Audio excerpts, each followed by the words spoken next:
అందరూ చేతులు ఎత్తండి, ప్రార్థన చేద్దాం. ప్రేమ కలిగిన మా తండ్రి, పరిశుద్ధుడు అయిన మా దేవ, వందనాలు చెల్లిస్తూ ఉన్నాం. ఈ మహాకృపను బట్టి మా ప్రియులు యేసు గారిని మీరు ప్రేమించి అనుగ్రహించినటువంటి కుమారులను బట్టి, కుమార్తెను బట్టి, మానవ సంతానాన్ని బట్టి వందనాలు చెల్లిస్తున్నాను. ఈరోజు ప్రత్యేకంగా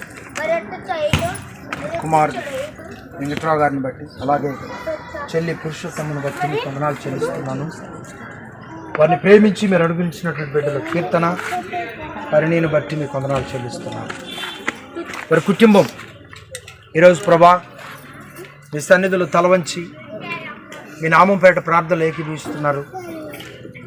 నీ దాన్ని బట్టి ఉన్నటువంటి గృహమును పునర్నిర్మాణం చేసుకొని నివాసయోగ్యమైన గృహముగా మార్చుకొని ఈ రోజు నుంచి ప్రత్యేకంగా నివాసయోగ్యమైన గృహముగా వారు ఏర్పాటు చేసుకున్న ఆ గృహమును నివసించడానికి ఈరోజు నీ బిడ్డలు ఎంచుకున్న సమయాన్ని బట్టి వందనాలు, ఈ దినాన్ని బట్టి వందనాలు చెల్లిస్తున్నాను.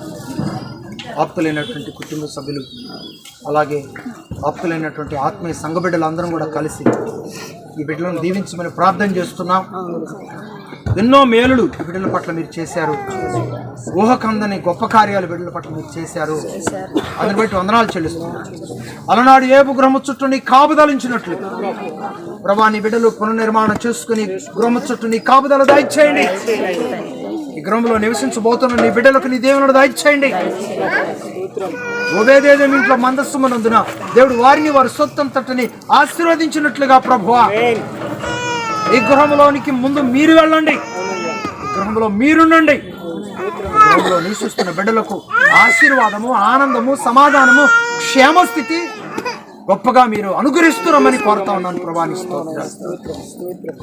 అయినా ఈరోజు మీరు చేసిన మేలును బట్టి ఈ గృహమును పురస్కరించుకొని, అలాగే కృతజ్ఞతగా ఈ కొడుకు ఏర్పాటు చేసుకొని